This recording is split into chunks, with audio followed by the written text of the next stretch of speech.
귀신은 영체지만 살아있는 존재입니다. 떠나가면서 눈으로 볼 수 있는 어떤 현상을 일으키며 나갑니다. 누가복음 9장은 이런 말씀으로 시작합니다. 예수께서 12제자를 불러 모으사 모든 귀신을 제어하며 병을 고치는 능력과 권위를 주시고, 이 말씀을 보면 예수께서 12제자에게 주신 능력 가운데 우선 귀신을 쫓는 능력부터 언급하고 있다는 점을 주목할 필요가 있습니다. 그리고 능력이라는 단어 하나만 사용하지 않고 능력과 권위라는 두 가지 단어를 사용하고 있음도 주목할 필요가 있습니다. 제가 여러 차례 강조해서 설명한 것인데, 우리가 흔히 언급하는 은사라는 단어는 바울적 표현이라는 이론으로 알고 있을 것입니다. 은사라고 하면 우리는 일반적으로 아무런 노력도 하지 않았음에도 불구하고 은혜로 공짜로 주시는 것이라는 점에 강조를 두기 쉽습니다. 그래서 우리로 하여금 수동적인 사람이 되게 하기 쉬운 것입니다. 그러나 이것은 바울 자신이 너무도 큰 은혜를 받은 사람이기에 이 점을 강조했음을 알아야 할 것입니다. 바울을 제외한 그 누구도 은사라는 말을 즐겨 사용하지 않았고, 은사라는 말 대신에 권세 또는 권능 그리고 권위라는 말을 사용했습니다. 누가복음 9장의 권위라는 단어를 우리말 성경에는 권세라고 번역했습니다.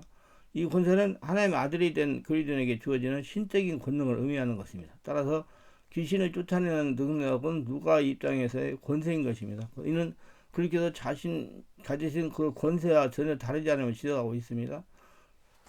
이렇게 해서 믿는 자들에게 주신 이 권세를 우리가 사용할 수 있기 위해서는 많은 것을 알고 있고 체험해야 됩니다. 누가가 귀신을 쫓는 권세로부터 언급한 까닭은 그 권세가 복음 확장에 있어서 가장 핵심적인 사항이기 때문입니다.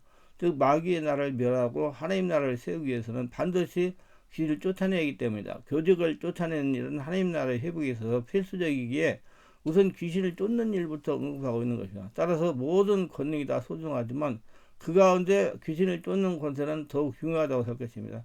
그런데 우리가 귀신을 쫓아낼 때 과연 귀신이 나가는지 어떻게 알 수 있겠는가 하는 문제가 있습니다. 성경에서 귀신을 쫓아낼 때 나가는 모습을 아주 구체적으로 기술한 부분이 있습니다. 그 장면을 여기 옮겨보면 아래 같습니다. 귀신이 그를 잡아 갑자기 불있게 하고 경을 일으켜 거품을 흘리게 하는 몹시 상하게 하여 겨우 떠나가나이다. 누가복음 9장 39절. 많은 사람이 떠든 더러운 귀신들이 크게 소리며 나가고 사도행전 8장 7절. 귀신이 소리를 지르며 아이로 심히 경을 일으켜 나가니 그 아이가 죽음같이 되어 많은 사람이 말하기를 죽었다 하나. 마가복음 9장 26절. 더러운 귀신이 그 사람으로 경을 일으켜 큰 소리를 지르며 나오는지라. 마가복음 1장 16절. 여러 사람에게 귀신 나가며 소리를 질러 이르되 당신은 하나님의 아들이다. 누가복음 4장 11절. 귀신을 쫓아나가는 장면을 우리 눈으로 확인되어야만 사역을 종결될 수 있는 것입니다. 앞에 예를 보면 갑자기 부르짖다, 경련을 일으키다, 거품을 흘리다, 몹시 상하다, 크게 소리지다, 죽음같이 되다 등이 기록되어 있습니다. 성경은 귀신 쫓겨나가는 현상을 이와 같이 묘사하고 있지만 현실적으로 이를 알아차리는 일이 거의 간단하지 않습니다. 우리가 운동을 할 때 처음에는 실력이 좋은 사람이 시범을 보고 따라하게 됩니다. 능숙한 솜씨로 시범을 보이는 선수의 모습을 보면서 할 수 있을 것 같은 자신감이 생기지만 막상 하려고 하면 마음대로 되지 않습니다. 보면 쉽게 할 수 있는 것 같은데 막상 하려고 하면 제대로 되지 않은 것처럼 성경에 기록되어 있으나 이런 현상을 보면 귀신 쫓겨나간 것을 확인할 수 있겠다고 생각하게 되지만 실제로 귀신 축사의 현장에서 도무지 감을 잡을 수 없는 정도 혼란스럽게 말입니다. 귀신은 여유를 주지 말고 쫓아내야 됩니다. 귀신에게 틈을 주면 자신들이 방해할 귀신을 찾아내어 교묘하게 사역자를 속이게 됩니다. 그러면 축사를 실패할 수밖에 없습니다. 귀신은 축사하려고 오는 사역자의 능력이 어느 정도인지 알지 못하며 축사자도 역시 귀신 능력이 어느 정도인지 강한지 알지 못합니다. 그래서 서로의 탐색전이 시작되고 그렇게 10여 번이 시작하면 본격적인 영적 싸움이 시작됩니다. 귀신이 약하다면 그 때부터 이정설을 펴면서 어떻게 하든지 이성을 모멸하고 살아남으려고 가진 수단을 다 사용합니다. 그중 거짓으로 나가는 척하는 것이 일반적으로 많이 사용하는 귀신 이게입니다. 소리를 지르고 격려를 하고 부르짖고 거품을 품어냅니다. 이런 모습을 보고 귀신이 나갔다고 판단하고 섣불리 축사를 마무리하게 되면 사역자가 떠난 다음에 다시 들어와서 교육하게 되며 이렇게 유장술로 모면한 귀신은 더 강한 귀신을 불러들여가지고 그 사람의 사정이 전보다 더 나빠지게 되는 것입니다. 그 다음 다시 쫓으려고 하면 쉽게 나가지 않고 결국에 실패하게 되는 결과가 되어집니다. 귀신이 내성이 생겼기 때문에, 면역력이 생겼기 때문에. 그러니까 여러분 축사를 할 때 온전히 잘 장악해가지고 축사하려고 노력해야 돼요. 귀신은 더 이상 견딜 수 없게 되면 소리를 지르는데 경험이 없는 사람은 도대체 어떤 소리를 어떻게 지르는지 알지 못합니다. 큰 소리로 악 하기도 하고 또 나중에 하기도 하고 악하고 단발적으로 지르기도 합니다.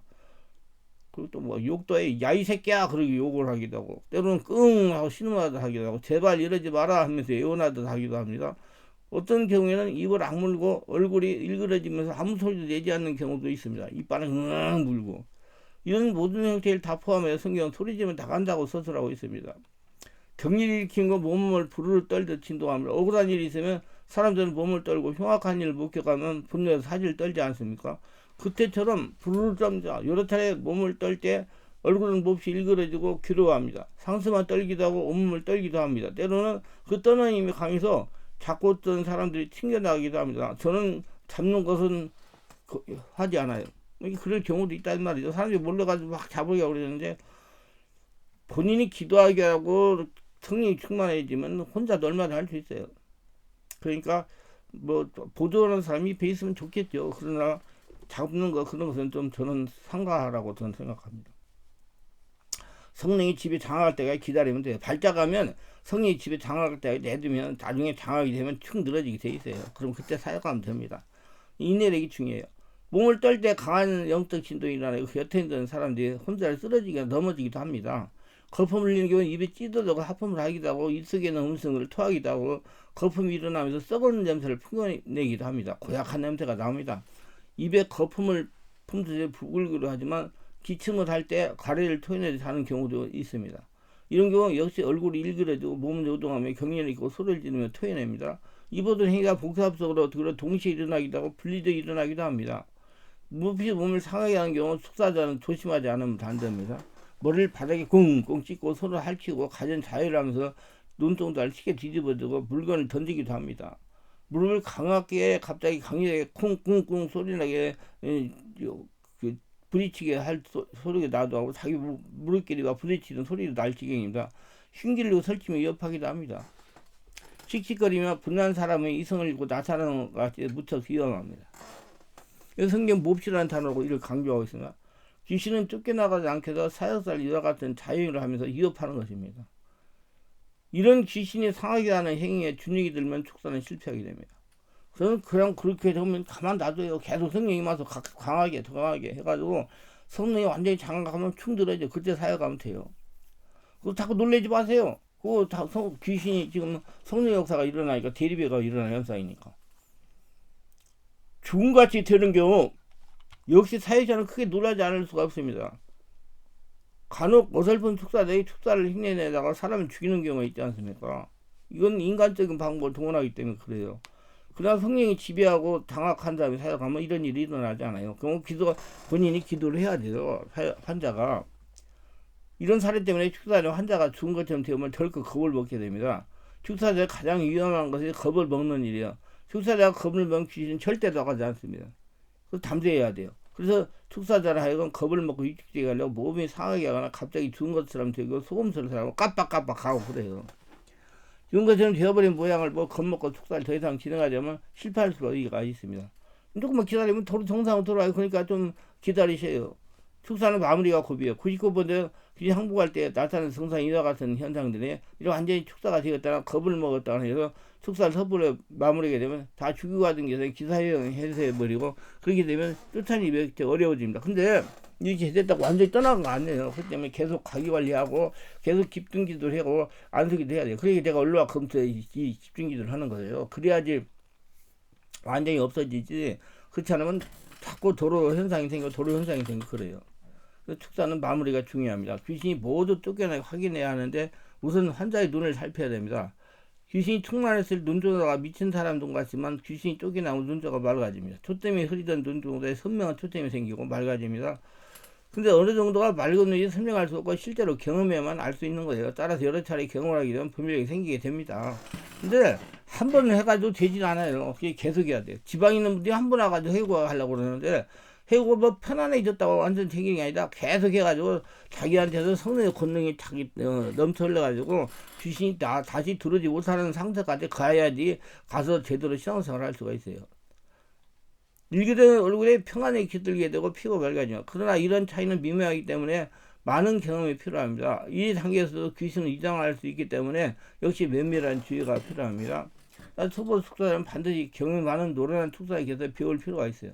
섣불리 다루면 귀신은 더욱 강렬해서 쫓아내기 점점 어려워집니다. 내성이 생겨가지고.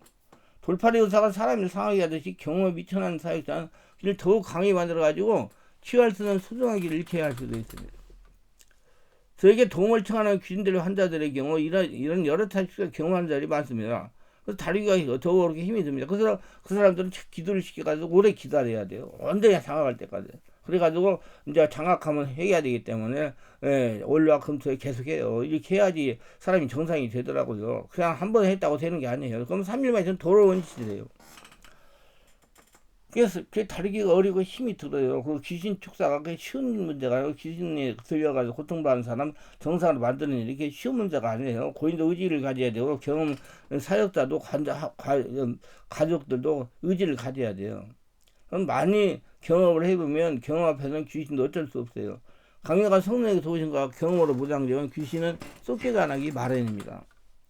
그냥 너무 오랫동안 귀신과 들려드는 사람이 회복하는데 많은 시간과 노력이 필요합니다. 귀신이 쫓겨나갔지만 그 후유증이 오래갑니다. 후유증은 귀신 상태와 별로 다른 바가 없기 때문에 가족들은 귀신 쫓겨나가지 않았다고 생각합니다. 그러니까 귀신이 떠나도 똑같은 짓을 할 수가 있어요. 그러니까 후유증 치료를 많이 해야 돼요. 귀신이 없어 당장 또한 동일한 행동을 하게 됩니다. 귀신이 들렸던 기간에 비례해서 후유 장애가 남기 마련인데 이를 치료해서 회복 치료는 축사와 전혀 다른 관점으로 다뤄야 돼. 우리 교회 가서 집중기도 하면서 말씀 들으면서 은혜 받으면서 안수 받으면서 자꾸 하면 정상으로 돌아와요. 걱정할 필요 하나도 없어요. 의지가 없어서 안 되는 거죠. 이것이 귀신이 오래 진행되는 환자의 경우 완쾌를 방해하는 요인이 됩니다. 정신과 치료를 받는 것이 좋아요. 우리 어느 의심하면 정신건강의학과 치료를 이게 함께 받으면서 치료하는 것도 좋아요. 약을 소량만 먹으면 되니까. 이런 마치 격렬한 사건에 대해 충격받은 사람들이 겪는 외상후장애처럼 후유장애가 귀신 들림에도 나타날 수 있어요. 그 후유증 치료를 잘해야 돼요. 보편적으로 귀신 떠나갈 때 나타나는 현상이 이렇습니다. 콧구멍이 뻘렁거리면서 입술이 오므라들면 목구멍이 확장됩니다. 애기가요 할머니 얼굴이 입술이 돼버리고 막 그래요. 떠나가면 정상이 되고요. 몸이 부어오르기도 하고 불을 떨기도 하며 뱀처럼 쉬 소리 내기도 합니다. 동물처럼 움직이기도 하며 심한 악취를 풍기기도 합니다. 더러운 가래를 뱉거나 거품을 풀어내기도 합니다. 흰자위만 보이면 눈동자가 크게 확장됩니다. 두 눈이 각각 따로 움직이기도 합니다. 귀신 들린 사람이 쓰러져 발작을 하면서 기침을 할 때 귀신이 축출되는 건 많습니다. 성령이 장악하면 막 떠나가요. 장악할 때가 기다려. 그냥 본인이 기도하지 않으면 축사는 안 돼요.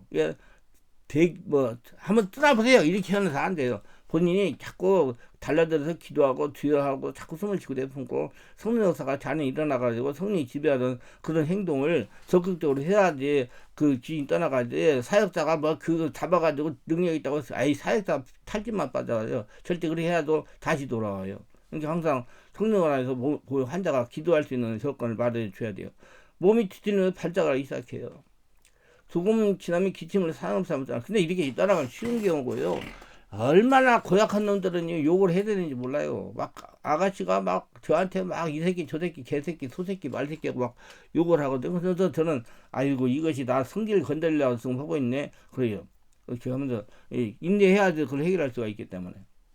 제가 상당히 지금 올해까지 사역했기 때문에 인내력이 많이 길러지는 것 같아요. 지금 이것이 나를 성질나게 하네. 하면서 막 성질 똑같으면 큰일 나죠. 사역 못하죠. 기다려야 돼.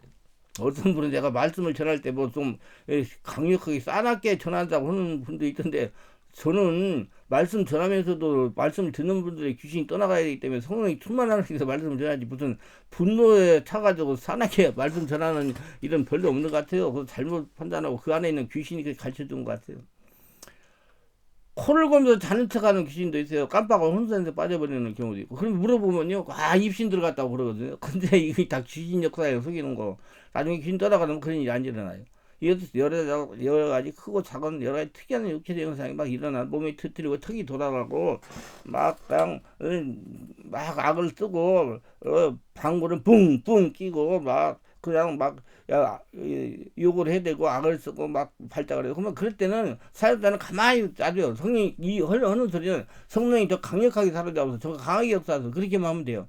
완전히 자각하면 충돌해지거든. 막, 그러면 막 자동으로 기다. 그러면 내가 나서다 어디 잠잠이다. 이렇게 우리 행동 더러운 귀신은 예수 믿어 간다. 다 기침으로 떠나요. 쩌다! 그럼 막, 따다다다다 하면서 막 떠나거든. 막, 싹 없어지고 사람이 싹 변해요. 얼굴이 환하게. 그러니까 많이 해보셔야 돼요. 놀라지 마세요. 절대로. 막 저는 처음에 초기에 사용할 때 막 턱이 돌아가가지고 이거 끝나면 이거 어떻게 나? 이게 되면 이거 우리 교회 와가지고 치유받다가 이렇게 됐다면 우리 걱정했는데 나중에 조금 있으니까 떠나가니까 아주 환하게 얼굴이 그냥 은혜스러운 얼굴 바꿔지더라고요. 그러니까 기다리고 인내하고 많이 경험을 쌓으면 됩니다. 여러 가지 특이한 현상이 일어나요. 여기다 적지 못하고 지금 말씀하지 못하는 현상도 많이 있어요. 많이 있으니까 그때그때 성령께서 감동하시는 대로 새 사역을 이끌어 가시면 되고 환자는 의지 가지고 노임을 받으려고 해야 돼요. 그러니까 한 번에 하려고는 안 돼요. 이게 계속 해가지고 성령이 충만히 일어나야지.